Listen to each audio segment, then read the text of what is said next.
Buenas tardes, estoy encantado de estar con ustedes. Agradezco la invitación a mi presidente, el doctor Antonio Vescoles, a mi colega académico de honor, don Otto von Feuerbach.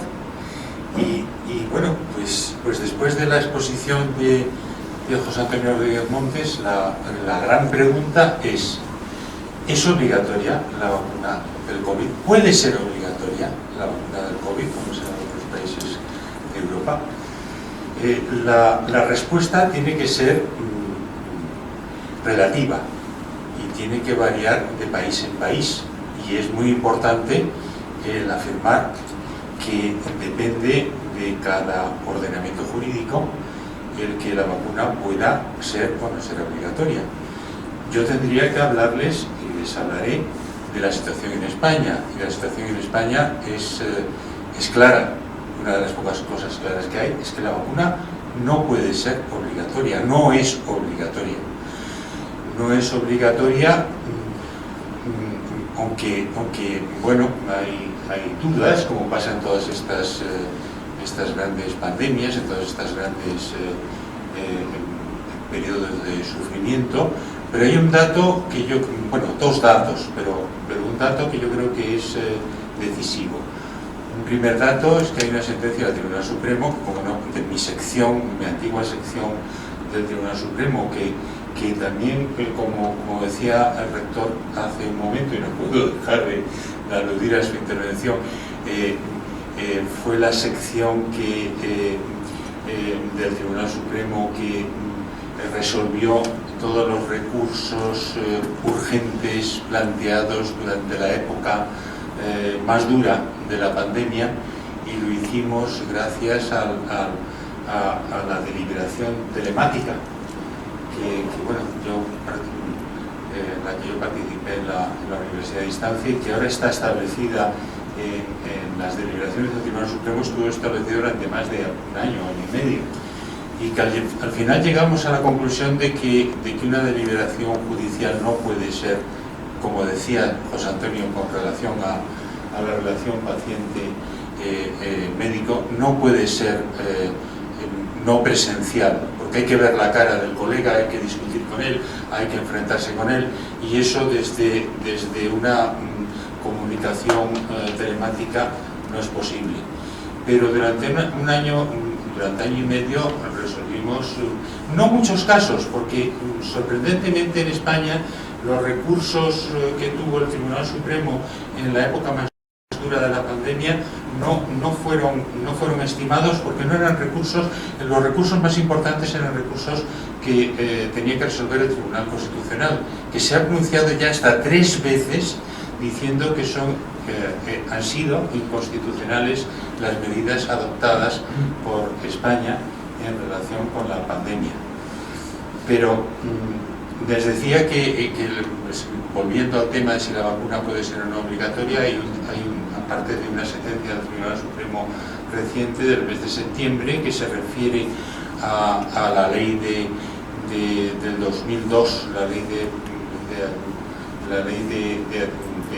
de atención al paciente, donde se dice que todos los tratamientos médicos tienen que ser tratamientos voluntarios, y se afirma incidentalmente que la vacuna en España no es obligatoria, cuando paradójicamente esa misma sentencia dice que es válido temporalmente la exigencia del pasaporte COVID, que es una forma de establecer una vacunación obligatoria indirecta, pero vacunación obligatoria indirecta no es posible.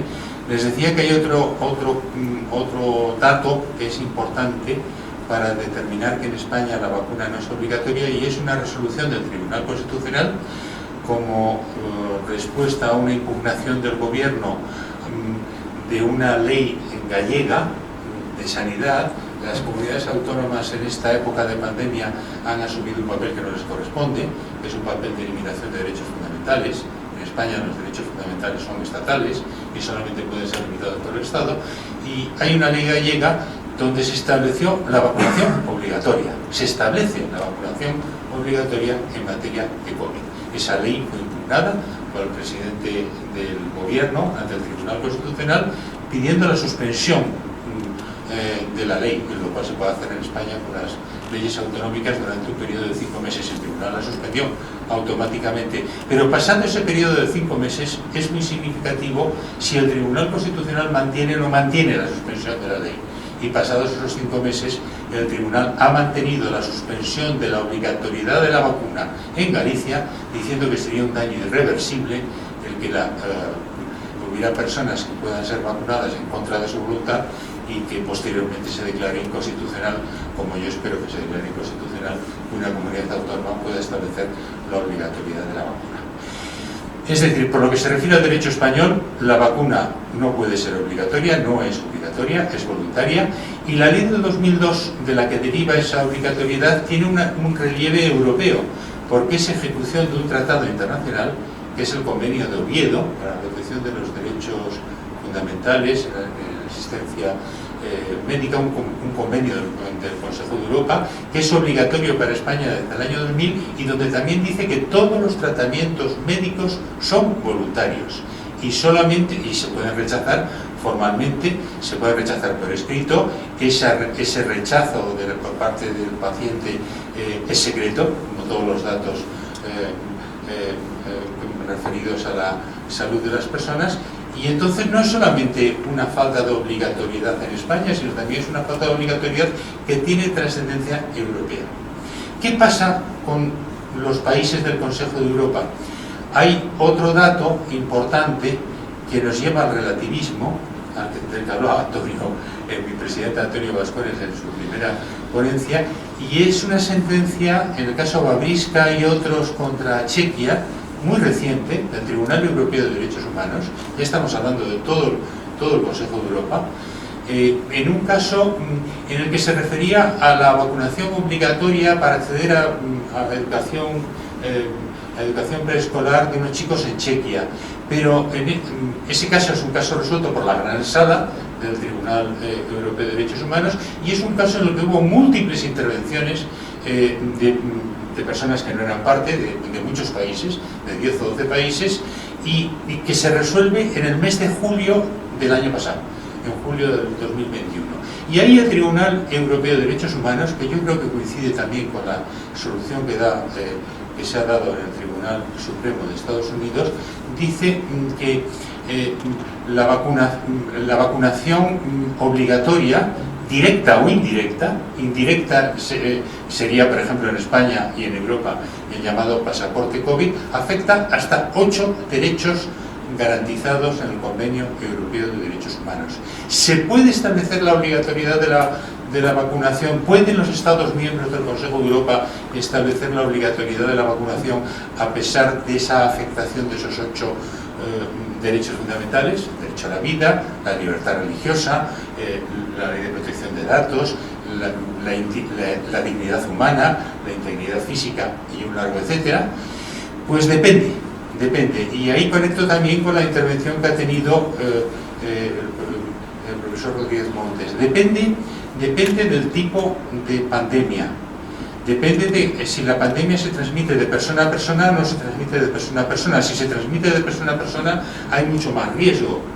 Depende de que se pueda crear con una vacunación una inmunidad de rebaño. Y aunque haya personas que disfruten de esa inmunidad de rebaño porque no se pueden vacunar por su edad, por ejemplo, los niños pequeños, hasta hace poco no se podía certificar si se podían vacunar o no, bueno, pues esa inmunidad de rebaño también, si es necesaria, se puede establecer la obligatoriedad. Los Estados miembros del Consejo de Europa podrían establecer la obligatoriedad de la vacunación. Y además depende también del tipo de pandemia de que se trate, depende del grado de letalidad de la pandemia.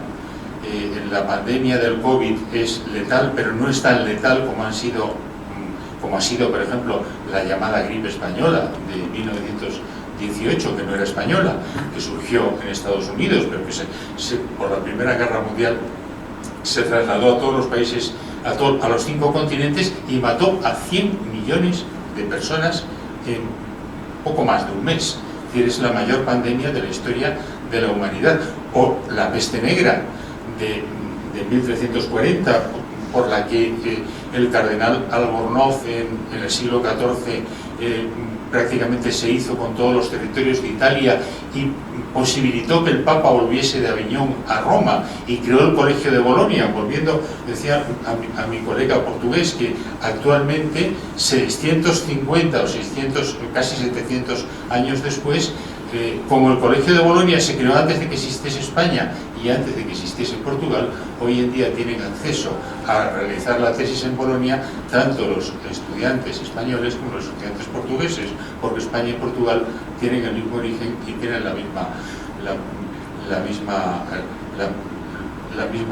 cuna. Bueno, pues la peste negra posibilitó, como les digo, que el Papa volviese a Roma.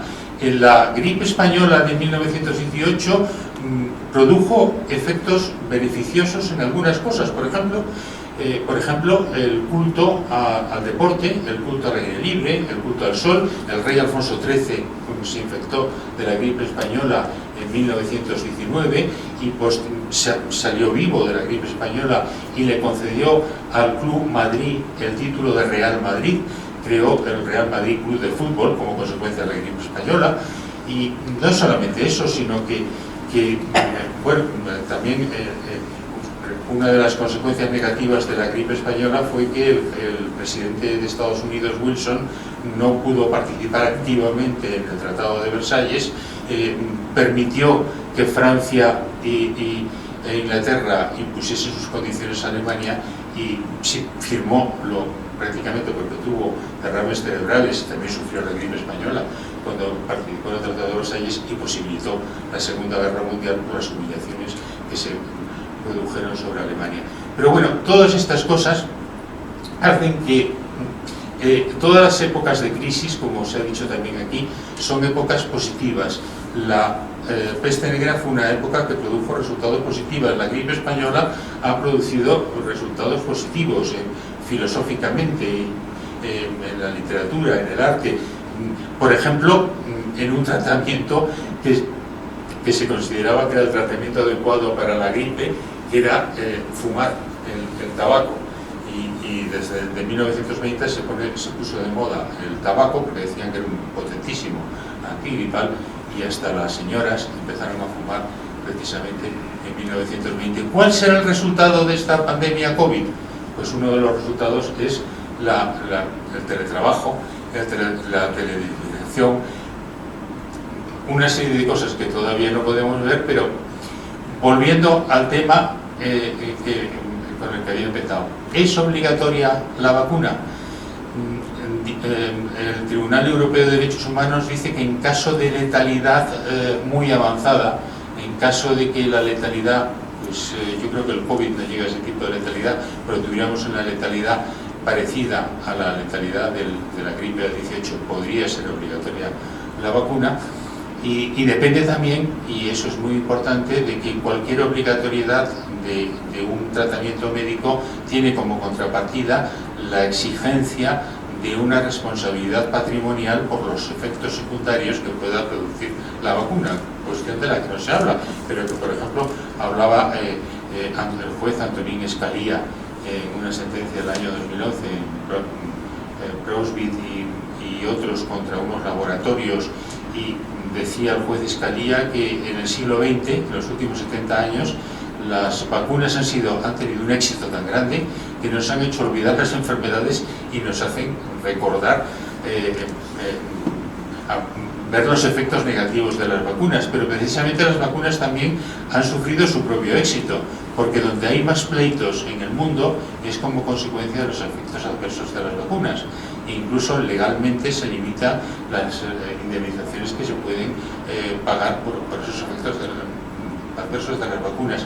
Si la vacuna fuera obligatoria, habría que establecer mecanismos de respuesta y mecanismos de indemnización, sin duda, pero hoy por hoy mi respuesta es una respuesta española. Hoy por hoy la única vacunación obligatoria que había en España es la vacunación establecida por una comunidad autónoma, la Comunidad Gallega, y el Tribunal Constitucional ha estimado que hasta que no resuelva por sentencia esa obligatoriedad queda en suspenso. Muchas gracias.